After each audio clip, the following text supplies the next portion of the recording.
Welcome to the Your Money Personal Finance Podcast. I'm Peter Sashecki, your host and president, CEO, and chief cook and bottle washer of Everything Financial Group. We're going to be on episode 15 today as we work our way through the Omni formula this season, kind of from beginning to end and all parts in between. So today we're joined with Bart Altrich, Notary Public, who's joined us before. Welcome. Thank you, Peter. On the hot seat, here you go. And in person this year, as opposed to that Zoom crap stuff from before. That's always nice. Real people. And we're going to talk about wills and powers of attorney today. And we're going to try and teach people to ask those questions they didn't even know they're supposed to ask. Simplify it for them so they kind of know what's important. I know you've written some great stuff that we use in our plan when we're delivering our plan to people. But even then, it's me kind of showing them what to ask and then send them off to you so they can get it done properly. And as we have to do, people, full disclosure, we send Bart a lot of clients because well-respected. I could say how long we've known each other, but that'll really date us. So don't embarrass either one of us. No, we'll just leave that aside. It's a long time, people. We both started in the business when we were 6. That's what I'm going with. So yeah, the questions I need to ask, and like I said, we get nothing out of it, but we know you do a great job for people. So wills and power of attorney. Big one first right off the bat. Why should people have a will, or do they even need a will? Well, yes, you certainly need a will. And basically everybody should have one, especially anyone with any assets or minor children. A will ensures your wishes are followed regarding the appointment of your representative in the event of your death, the distribution of the assets of your estate, and as I said, perhaps most importantly for any young parent, the appointment of a guardian for any minor children. Is that one of the biggest parts with a will? And because we're always recommending people when they come in and we're doing a financial plan, that's one of our questions when we're gathering information, just to get to introduce them. Do you have a will? And I'm still surprised. Maybe I shouldn't be surprised at this point, but why so many people don't have a will. And this is what I find, and let me know if you find the same thing. Generally, the most common thing is we can't decide who to look after the children, or we can't decide if my brother Bob or sister Sue or whatever should be the executor. And I say, from a financial advisor and representative financial planner point of view, don't let the fox watch the hen house. Make the executor and the guardian two different people, and maybe make sure your guardian isn't your parents a lot of time who are 80 years old, because good, good point. And you're quite right. The most common reason I've heard from clients is that they can't decide on who to be the guardian for their kids. There's a fight between one side of the family or the other. Should it be their parents or their brother or sister who's really maybe not responsible enough? Yeah, they can't look after themselves and are living at home still, but we're going to let them look after our children. Exactly. And the point between the executor and guardian, for those out there that aren't quite sure what those two roles mean, the executor ends up being in charge of the money you've left behind. The guardian is responsible for the care of the children. So quite often the traits and responsibilities of those two roles don't match with the same people. One person might be very well suited to caring for your children, but they can't keep their checkbook straight. And on the other hand, someone that's very responsible with money may not be the right person to be caring for the kids. Oh, so we are giving them the right advice. And in the end, I always just say, ask Bart, see what they say. But as I tell people, just because you can't agree on who should be the guardian, get it done anyways, because someone, even if it might not be the perfect person, is better than nobody, which leads me to the next question, the kind of follow-up to this. What if someone dies, they don't have a will? We can talk about money and things like that, but something you're more suited to is what happens to the assets and what happens to the children? Well, we'll start with the children because that's really straightforward. They're now under the care of the public guardian and trustee. Those are very nice people doing a horrible job, but that's probably not your first choice. The assets will automatically be distributed in accordance with the will that the province has ready for you. And for some people, that may work fine. It goes to basically to your next of kin. If you're married, that would be a spouse. If you're married with children, then it's divided amongst your spouse and children. If you're not married or have no children, then it goes to your parents if they're still alive. If they're no longer alive, then equally amongst any siblings, and sort of on down the family tree. So for some people that works, but for most people, it's probably not the best option. So I know you're not a lawyer, and this might be a lawyer question, but possibly not, maybe a notary question. So if you have the will, then you've done the will, and you, because you and I thought about this, because you and I were talking about this earlier. If someone wants to contest the will, and people ask me, well, how can they sue? I said, and I tell people always this, especially since I work in the US too. People can sue for anything they want. Doesn't mean they'll be successful. Correct. It just means it's a pain in the ass, really, if they sue. But can someone contest a will for any reason? And how quickly is it thrown out if it's basically BS? The main reason for someone contesting a will in BC has to do with a disappointed beneficiary. So someone that thinks they're entitled to receive your estate. That's what you're talking about our children these days when you say entitled. Yeah. So basically, the rules in BC are that entitlement goes to a spouse, either married or common law for 2 years or more, and to your children. Natural or adopted. If any of them feel that they are not being adequately provided for, and that's the language used, it's not equal, it's adequately provided for, then they can go to court and challenge it. Now, before it gets to court, the executor has the opportunity to maybe go to arbitration or mediation or just outright settle it. But if it does go to court, then it's up to a judge to determine how the estate should be distributed. It might be exactly in accordance with the wishes in the will, but then again, it might not. They may find in favor of the person that's appealing it. And just to kind of ties into the contesting of a will thing to kind of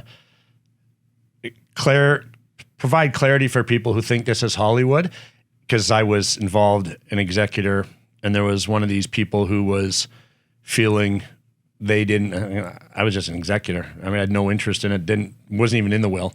It was just, they saw me as being the financial person to kind of, maybe because I do it for a living or something. And the person said, well, when are we having a reading of the will and the distribution of assets? And I was like, you're a lunatic because you're not even in the will. But that was really what someone, well, I'm going to contest the will then. And I just said, be my guest, call a lawyer, no problem, just let me know, like kind of thing. But there is no such thing really as a reading of a will. This isn't Days of Our Lives or As the World Stomach Turns. You're right. It's not Hollywood. They don't all gather in the lawyer's office. The process that is followed when someone dies typically is probate, and that's a court process to ensure that the executor is doing everything they're supposed to do and the will is valid. Part of that process is a copy of the will has to be sent to anybody that's named as a beneficiary or anyone that is entitled to receive. And so that's where someone might find out that, oh, I'm not included in there and I should be. So that's when you may get someone contesting it. But the entitled is spouse, children. That's it. Spouse and children. Then it worked out good. On that note, it's not in here, but I'll remind, Bart made a good point about probate. So real simple thing for people. On registered investments, RIFs, RSPs, TFSAs are considered registered investments. If you name a beneficiary, those items avoid probate. So correct. You said probate, so it made me think about a little tip for people. Include in that as well life insurance. Well, right, life insurance, yeah. And the other assets that avoid probate are assets that are owned jointly as joint tenants. So in the event of your house, bank accounts, possibly a vehicle, non-registered investments. Yep, joint ownership. Yep. So that's a great tool to use, typically between spouses. If you start trying to use joint ownership between a parent and adult child, for example, it really starts to get messy. So that's one to really think twice about. And everyone always asks us about that on a house. Oh, should I put my kids on as ownership and do this and do that? And I'm just like, you're not really avoiding anything if you do that. I mean, yes, probate, but there's no tax on personal residence. So it's not like you're doing a capital gains thing. And actually, you could be doing harm financially to your child by putting them on, because if they already own a residence, now they own part of a secondary residence. Correct. Which, even if it's a small percentage, that's a capital gain issue for them when it has to be, it's a deemed disposition, has to be paid out. That's right. And that's one of the biggest sort of drawbacks of it, but there's a host of others. It's a real can of worms. So that may be an opportunity, but it's very, very select circumstances where that should be used. So on those rules, people, if you want to clear with the mud, call him. Don't call me. He's a notary. He'll tell you that stuff. So I get this other one all the time. People bring it up. The do-it-yourself will. And, well, I don't need to see a lawyer. I don't need to see a notary.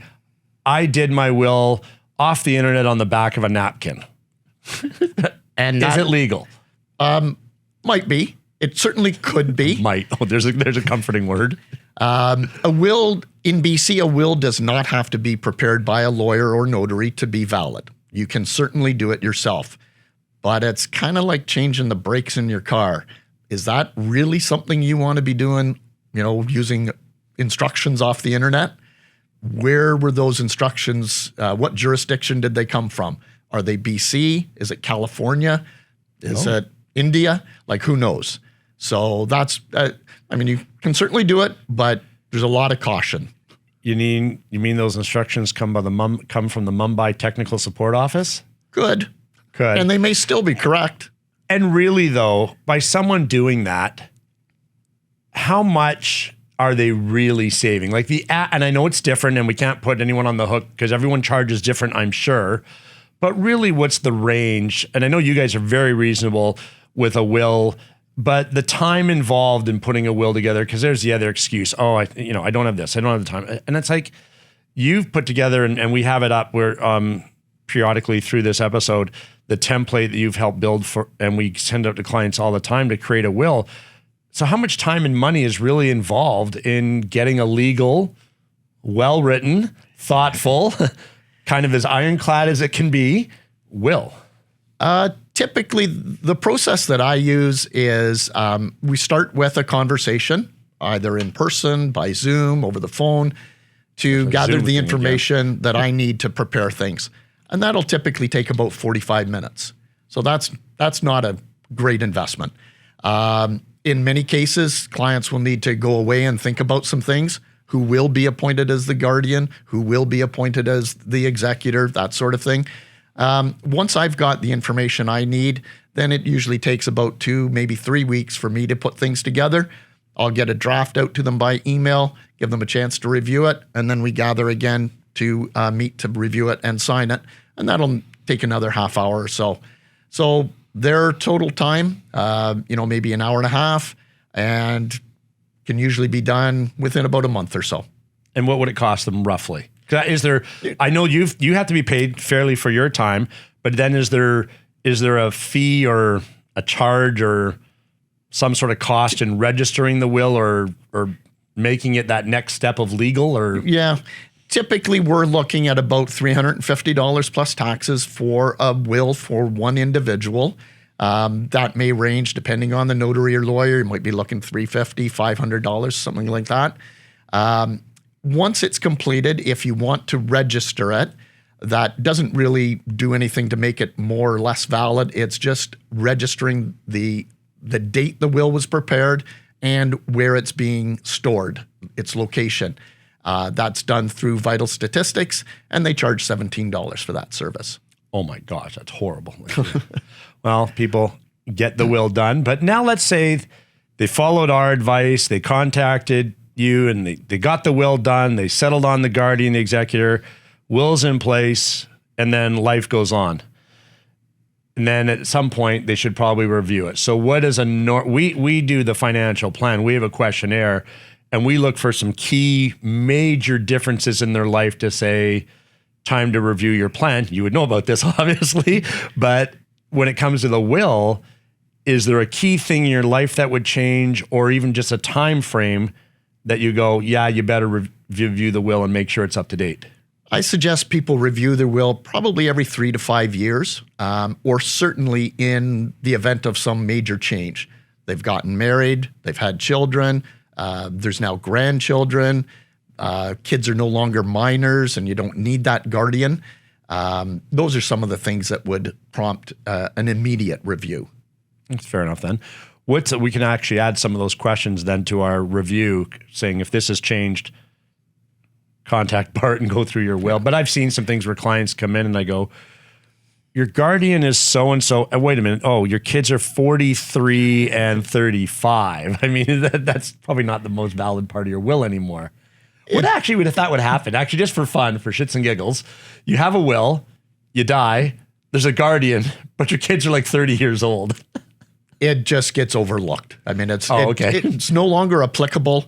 The same applies if your will says, well, I give my 1948 Ford Roadster and you no longer own that vehicle, well, then it doesn't apply. I still want that 74 Pinto collector's item that we used to go to school in. The driving bomb with 9 kids in it. Yeah. So let's move from will, very great coverage there, to the other item on the list, power of attorney. What is a power of attorney, and are there different types of power of attorneys or attorney, whatever the correct language is? A power of attorney is a document that provides authorization for someone to act on your behalf for any legal or financial matter if you're not able to do things for yourself. Typically, it's a general, enduring power of attorney. The general part means that there's no restrictions or conditions. It could be used for anything. The enduring part means that it remains in effect should you become mentally incompetent. Seems a little redundant. That's one of the main reasons for doing it. But just the way the rules are written in BC, that has to be specifically stated. So we run into this problem all the time too with people say, and I haven't seen it very often, but I have seen it, where there's a power of attorney and you might get a child of the person the power of attorney is on, a grown adult child, who is under this impression that a power of attorney gives them free reign of the checkbook. And that's not quite the case, is it?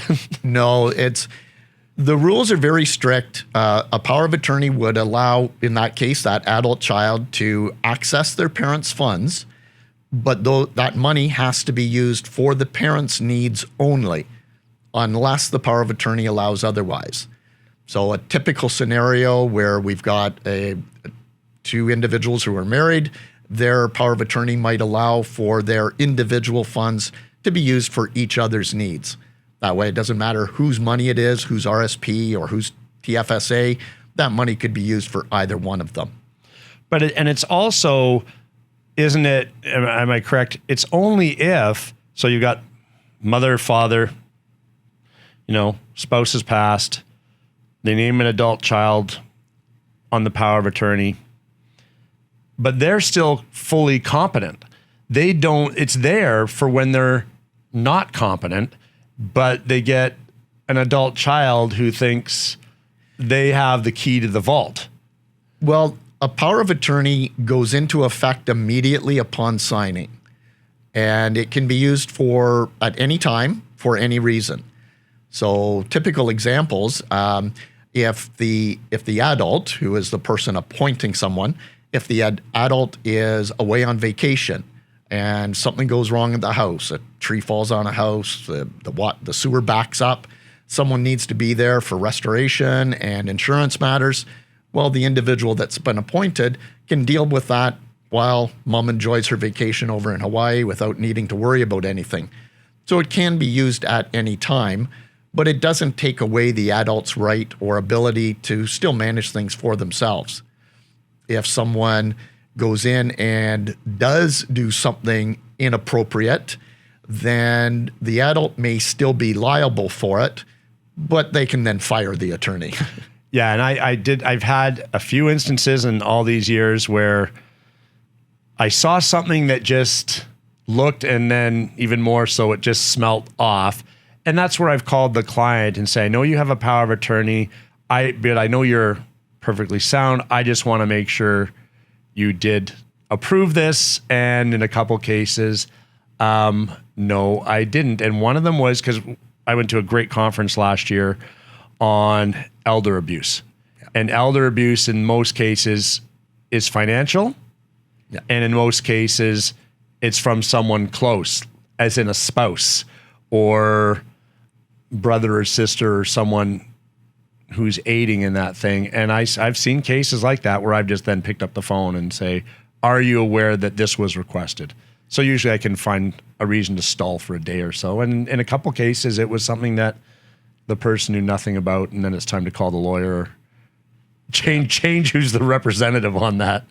Financial advisors, bank employees, they're pretty good watchdogs. Yeah. And they, employees in the banks have a real knowledge of their local clients. You realize you said the word bank, so you now have to put money in a swear jar. I'm just warning you. So cut it out, or it's gonna cost you a lot of money coming in here today. But they do have an eye on many of their clients, and they'll be aware of things going sort of sideways, so they can keep an eye on things.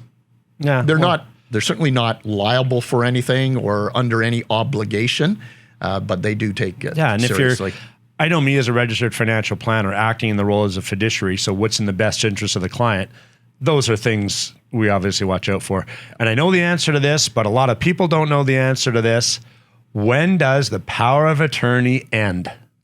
Upon death of the adult, or if it's revoked by the adult. Yes, and we get so many times when someone's passed and the people come in and go, but I have power of attorney. No, now this goes to the job of the executor. The Correct. Person's passed away. Yep. And they kind of go, oh, and they don't realize, but power of attorney at that point means nothing. And people, if your loved one, parent, spouse is dealing with investments and you do a power of attorney on each other or someone, make sure a copy gets into the right hands, gets into the hands of your registered financial planner and the custodian who looks after your investments, so they know, and that just makes things easier in dealing with your finances. Yeah. Power of attorney, I'm on a real soapbox these days. I think it's something that too many people do not have and should. You're never too young to have one, basically over 19. Many people say, well, I don't need one yet. I'm not old. Well, guess what? It's the kind of thing that when you do need it, you can't do. Yeah, that's it. Because you have to be competent enough.